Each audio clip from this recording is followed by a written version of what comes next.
Hey, welcome back to another episode of That's My Time. I'm your host, Greg Aidala. I'm really excited about today's episode. My friend Ed O'Keefe is going to be joining us, and I'll tell you a little bit about Ed in just a few moments. Just before we get going, I'd like to thank my sponsors. That's QUAIL Auto Sales. That's my family's auto dealership in Albany, New York, where my grandfather started in 1943. Also, Coach Me Greg. Those are my coaching services. And also Swag Island Tees. All the links to those sponsors can be found below. Visit them and visit us for some great deals, real fun and good people. All right, so enough of that. I am really excited to get going with today's interview. I'm very thankful for this gentleman to spare some time for me and to bring his insight to you. I know you're going to enjoy it and have some fun. My guest today is the senior White House correspondent for CBS News. Ladies and gentlemen, please welcome Ed O'Keefe. Ed, how you doing?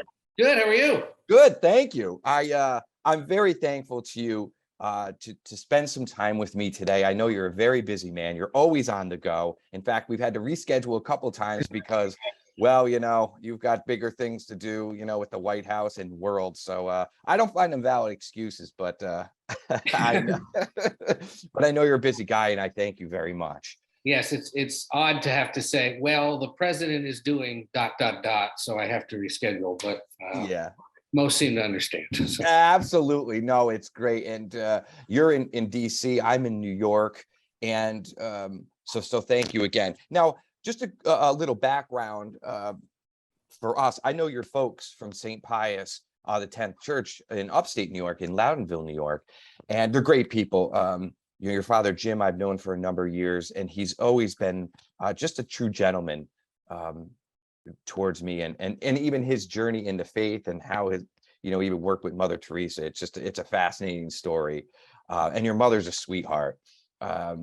And it's great because you're American and Guatemalan. Your mother's from Guatemala, yes? Yep. That's that's interesting growing up, yeah?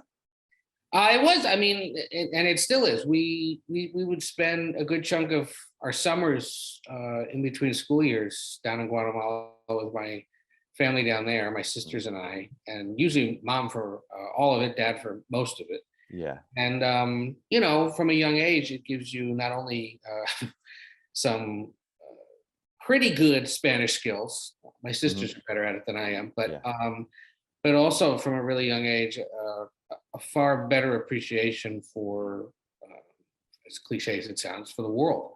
Yeah. Because you get a sense of how, a whole nother corner of it is living and operating and enduring. And it reminds you of sort of what really matters and what maybe isn't such a big deal from a very early age. And it was a valuable part of our life growing up, and remains a valuable part of our life as we're actually all getting ready to go down in the spring for the first time as a whole family since before the pandemic. So to be able to bring our own kids now and do with them what mom and dad did with us is hopefully going to be just as great and something we hope to be able to keep doing. Yeah, no, I think it is good because, as you mentioned, it showed you, and I think you'll pass it on to your children, perspective. Yeah. And make them more worldly. So I think that's fantastic, and that's really what it's all about anyway. I mean, we know that, and just with education, you have book smarts and then you have street smart, and if you can combine the both, boy, you're well-rounded and you're off and running to the races. So that's great. I'm glad to hear that you guys are going to keep that tradition going. No, all right, so here's I got a couple fun things that we like to do up front too. So all right, so we're both from the capital region of New York. Yep. Okay, so which is great. Now, you went to Bethlehem High School. That's right. All right. The what? Bethlehem Central. Yeah. Bethlehem Central.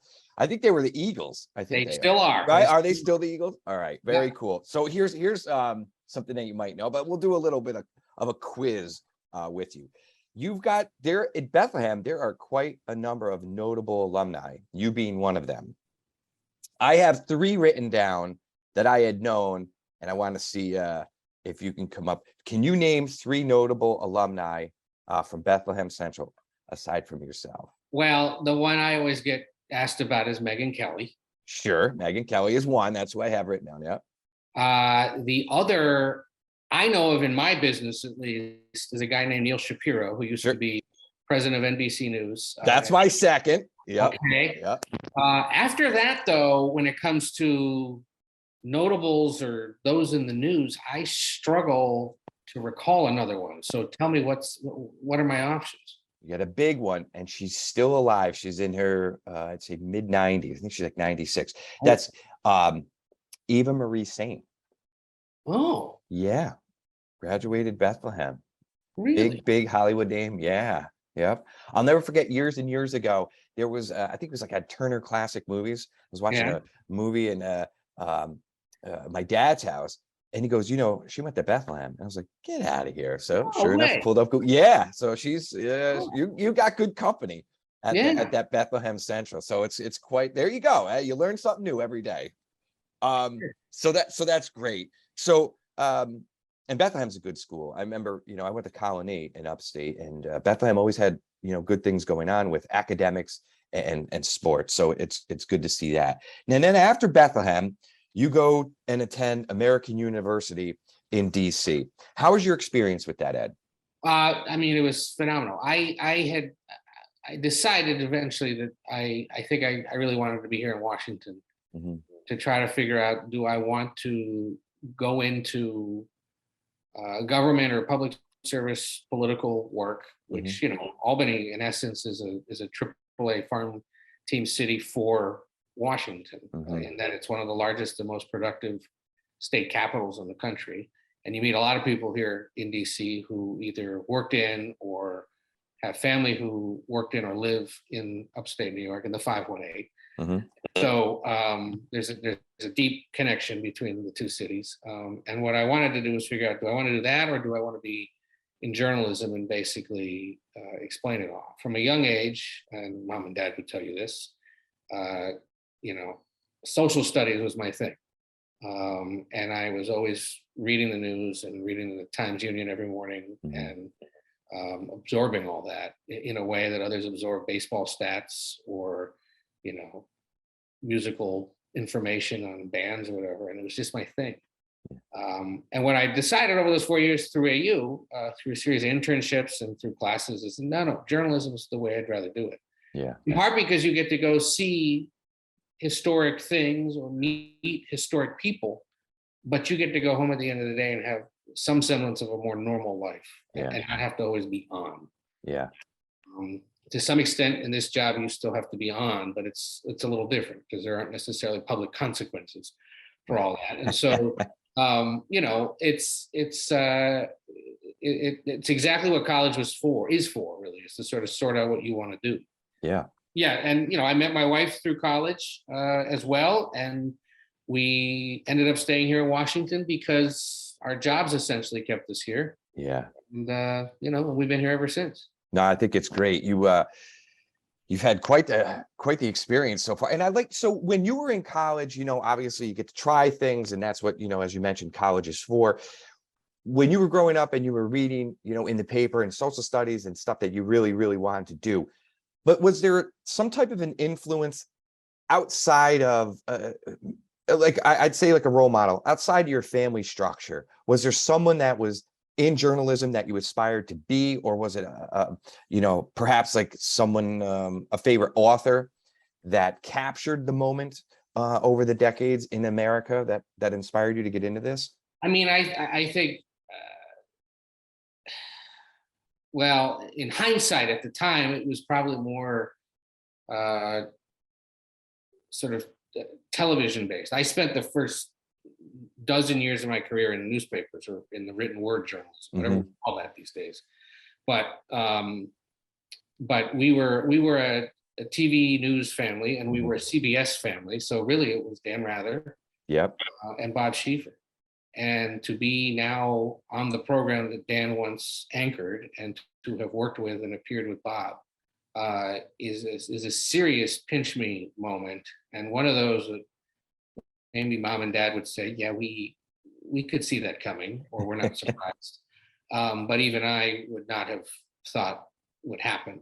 And it all happened for a variety of reasons, a lot of hard work, a lot of timing, and a lot of luck. But and I've met some of the guys who worked with Dan on the evening news back in the day. One of whom actually came back to be executive producer again while I've been here. And I said to him, I said, you have to appreciate, you do this work every day. This is a rough and tumble business. As cliche as it sounds, you really can have an influence on people. Because it was when you were producing it with Dan back in the day that I was probably that elementary or middle school age kids watching and thinking, that's really cool. Yeah.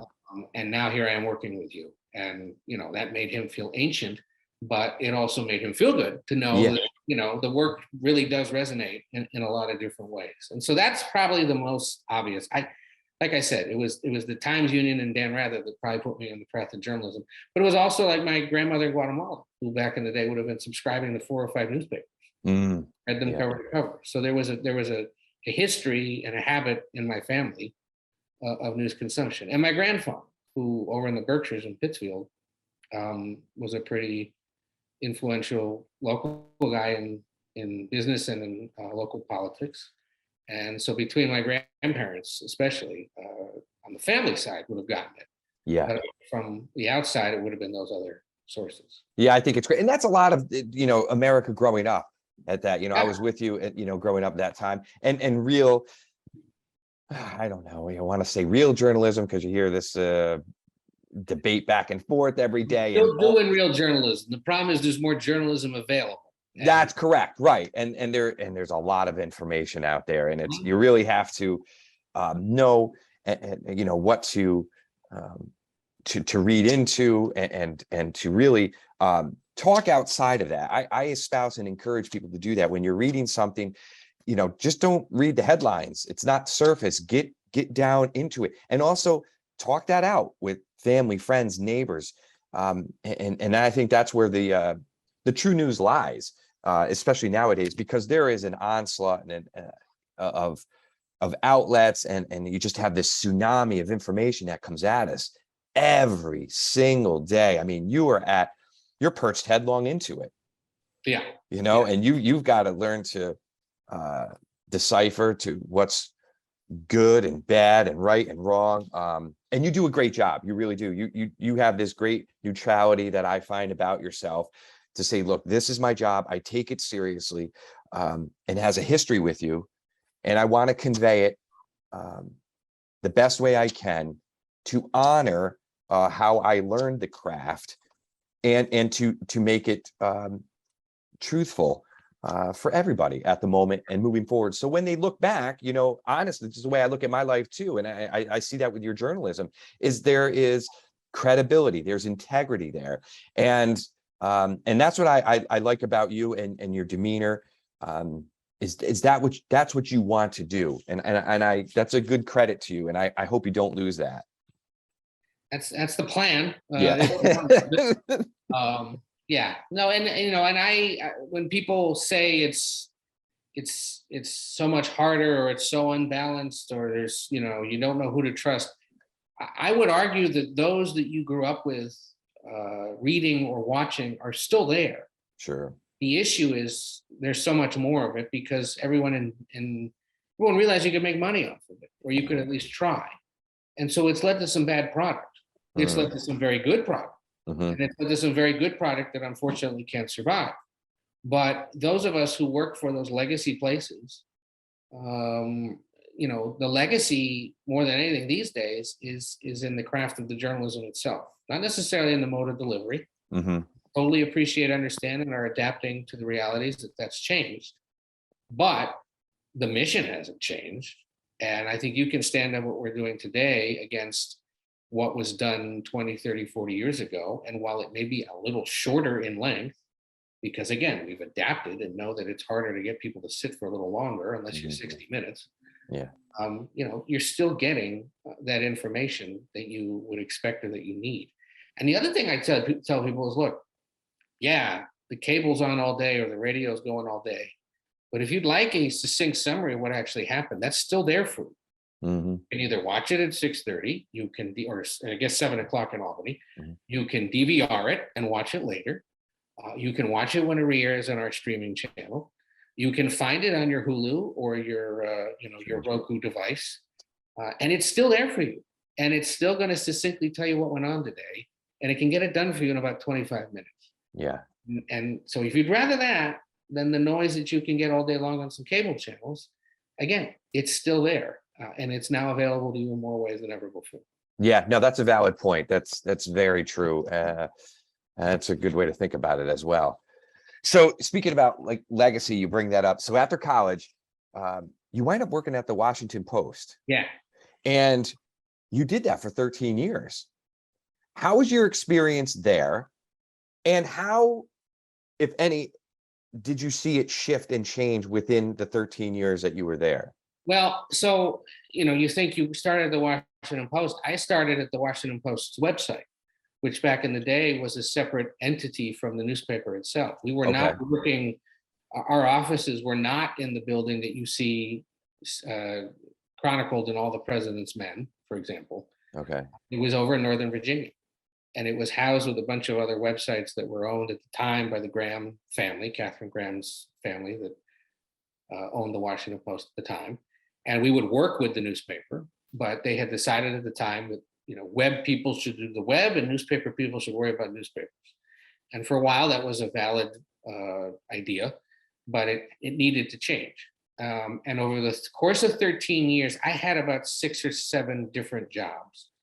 And it started with being started with being an intern. Mm-hmm. They liked me so much, they brought me back after I graduated from college. I may have begged and pleaded to get in, but the first job was as an overnight homepage producer, which meant working from 10 p.m. to 6 a.m. and basically being responsible for anything that would have happened overnight and making sure the website was updated for it. A series of similar jobs early in the morning. But there was a woman who was doing local Washington Post licensed or sponsored business segments for the local NBC channel here in town. And she would do them from the Virginia office, right? We were the group of people sitting behind her as she did it on camera. And so I got to know Jessica, and eventually the Post teamed up with the biggest all news radio station here in DC to launch a sister station. And it was going to be basically, they called it NPR on caffeine. It was going to be sort of a mix of newsier conversation, but also in that sort of format where you get top of the hour news and you give us 22 minutes, we'll give you the world. And she said, well, I'll happily do that too, but I'm going to need a script writer or a producer, and I want Ed. And so I learned basically everything I learned about broadcasting. I first learned from Jessica Doyle, and I was her script writer. I was her fill-in newsreader on this radio station, which was the first indication it wasn't going to work, because you shouldn't allow a 25-year-old to be a newsreader in a top 10 market if he's never done it before. And it eventually folded, and she moved on, but I stayed at the Post. And again, remember, this is a heritage newspaper company. So I've done a homepage, I've done radio, and then they said, because this was the infancy of it, we'd like you to host what we call a podcast. And so I launched this daily political podcast, which was about 15, 20 minutes. And it was essentially taking everything we'd written for the newspaper and regurgitating it in audio format. And this was the first round of podcasting before it was profitable. For everyone in Hollywood got one. Right, yeah. We were doing this. And the good folks at Sirius found it and heard it and said, we'd like to air this every day on our POTUS political channel. A few of your listeners or watchers may know it if you scroll through the XM rundowns. And so they did. And through that, they said, we like you so much, you can come fill in when the morning guy or the afternoon guy isn't around, if the Post will let you. And the Post said, yeah, go ahead. So now I was suddenly a podcaster and a radio guy while working for this newspaper. And it was the 2008 campaign cycle, and I'm in my 20s, and they look around and they realize, well, he's in his 20s, he's young, he's cheap, and he's one of the few that knows politics and blogging. So you can go out on the road. Yeah, you can go out on the road and teach all the newspaper reporters why it is that they should be posting their stuff earlier in the day on the internet. And while you're at it, put them on your podcast. And while you're at it, take a video camera with you and shoot video of these campaign events. So in 2008, I was covering the Obama, the Edwards, the Huckabee, the McCain, the Romney, the Clinton campaigns. But more importantly, I was working alongside all those newspaper reporters, taking their stuff and basically putting it online. It meant that by election night 2008, I was in Grant Park in Chicago when Obama won. up there with the like 300 cameras on the risers shooting that speech, and just sort of being there and hosting the podcast from Chicago. And after that, they said, well, look, you can keep doing this kind of work, or you can go be a newspaper reporter, like a more traditional. Sure. Great, so you're going to let me cover the White House, right? I said, no, not quite. And I said, we're relaunching all of our coverage of all the federal agencies in Washington that basically don't have a beat reporter. Okay. And I said, I know nothing about those federal agencies. And the editor literally said to me, that's great. You start next week. Yeah. And so for 4 years, I basically covered every federal department that we didn't have a like daily beat reporter for. So, or the stuff at those departments that the beat reporter didn't want to cover because he thought it was too pedestrian. What kind of departments are those? It was everything from the Postal Service Okay. to the Pentagon, as it was repealing the don't ask, don't tell policy, Okay. allowing gay men and lesbians to serve in uniform openly.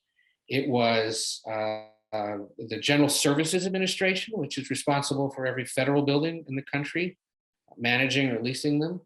It was issues at the Interior Department, scandalous conference spending at the Justice Department. It was profiling the guy who works for the National Park Service, who forecasts when precisely the cherry blossoms will bloom in Washington. Oh, that's a big deal down there. Yeah, That's a big deal. And it's an important job in this town. Yeah. I learned how to drive one of those other side of the vehicle mail trucks. Oh, the Grummins? Yeah, at Okay. a Postal Service training facility over in Virginia. Nice. And talk to the folks who take care of the pandas at the National Zoo. And it was a phenomenal way to get to know essentially federal government 101. Yeah. But slowly it also meant a lot of congressional oversight hearings. And so I was starting to spend a lot more time on the Hill. Okay. And what you realize when you're a reporter in Washington is that's the best place to be a journalist, because you have 535 people and their staffs. Mhm. They've all got a story. They've all got an agenda. And most of them are willing to talk to us because they like to see their name in print. So if you want to know something about what's going on at those agencies, you find out which ones are the appropriators or the authorizers, and you go cover their committees and you get dirt from them. And that's essentially what I did. And it was through that I eventually got to start covering Congress, and spent about, 5.5 years up on the Hill, covering like 2 shutdowns, a fiscal cliff, a visit by Pope Francis, and wow. the dramatic resignation of John Boehner the next day, and all sorts of other things. And in the course of that, because of the podcasting and the other work I'd done, I'd been doing a lot of TV in the midst of it, partly for Washington Post-owned TV stations in other parts of the country, and partly CNN and MSNBC and Fox and PBS. And what I realized is they kept calling back. And as you know, if they keep calling back, that means you must be doing something right. Right. And so I realized, and I began to realize, I was like, through all your years at the Post, you've done a lot of writing, but you were doing a lot of talking or doing it visually and audibly. And you seem to enjoy that more. And so I realized, kind of like how people have other revelations in life, I want to be in television, is what I kind of settled on. And to say that out loud was liberating. You can imagine the other kinds of conversations people have with themselves about those kinds of things. And I thought, Sure. I want to be in television. Okay. Yeah.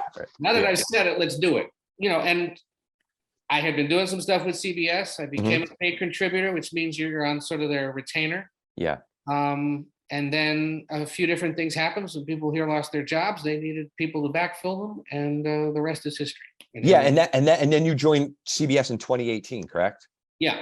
Just time to cover the midterms as a originally as political correspondent, and covered the 2018 cycle. Covered some great scandalous stuff out of Virginia. Remember the governor who had the yearbook photo? Oh, yeah. In blackface, so spent 10 days in Richmond covering things like that. And then covered the 2020 Democratic cycle, and the Democratic side, not Trump, but the Democratic side.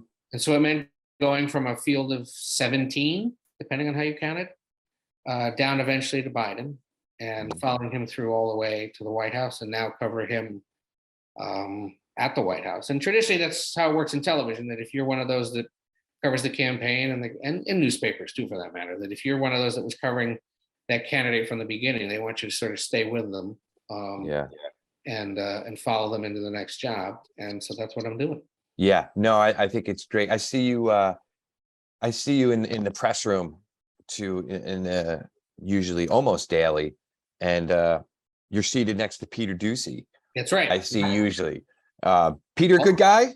He is a good guy. And right? that's the thing about, first of all, one thing you learn covering people in this town and being in this business, we're all human. That's correct. That's right. And we're all human, and we also have a job to do. And often those two things can be the same, but often they can be bifurcated. And I have found that most of the people you deal with in this business are just doing their job. And about 80% of them are pleasant individuals that you would want to have a cup of coffee or a beer with. And Peter's definitely one of those guys. Yeah, that's good. And to his credit, in television at least, and you say what you will about Fox, you may be a fan, you may not be. He was there for every moment of the Biden campaign more than any other television reporter. Yeah. And it is for that reason that the president calls on him as often as he does. I was there almost as often, but Peter was there for far more of it, and that is indisputable. Yeah. And the long way when you're covering a campaign, and if you then cover that person once they're in power, because those that work for that person who were there with them they remember that. They have a long memory. Yeah, sure. Yeah, no, that's good to hear, because like you say, we're human. They got a job to do. He comes from, good stock. I mean, that's right in his blood anyway, you know, with his father and everything of that nature. You love this role. You've got to absolutely love it. I mean, you literally have a front row seat. Yeah. By virtue of being in television and being the biggest channels, we get front row seats. And I never lose sight of that. And I know there are about 9,000 colleagues of mine who'd give a kidney and their firstborn for even a day of the job. Yeah. So you have to do it well every day and take advantage of it and be grateful for what got you there and who got you there along the way, and to take it seriously. Yeah, no, it's good perspective, because I know your dad's happy, and because he always tells me, well, I've been at a couple inaugurations, Ed, and I am right up front row with Ed, and oh boy, great seat. So you don't want to let your dad down either. So no. I've got we got a few minutes left, and I want to just spitfire some real fast questions Sure. with you. And I get this sometimes in my career, so sometimes it's if you can answer, great. If not, I completely respect that. Over the years, best interview that you've given?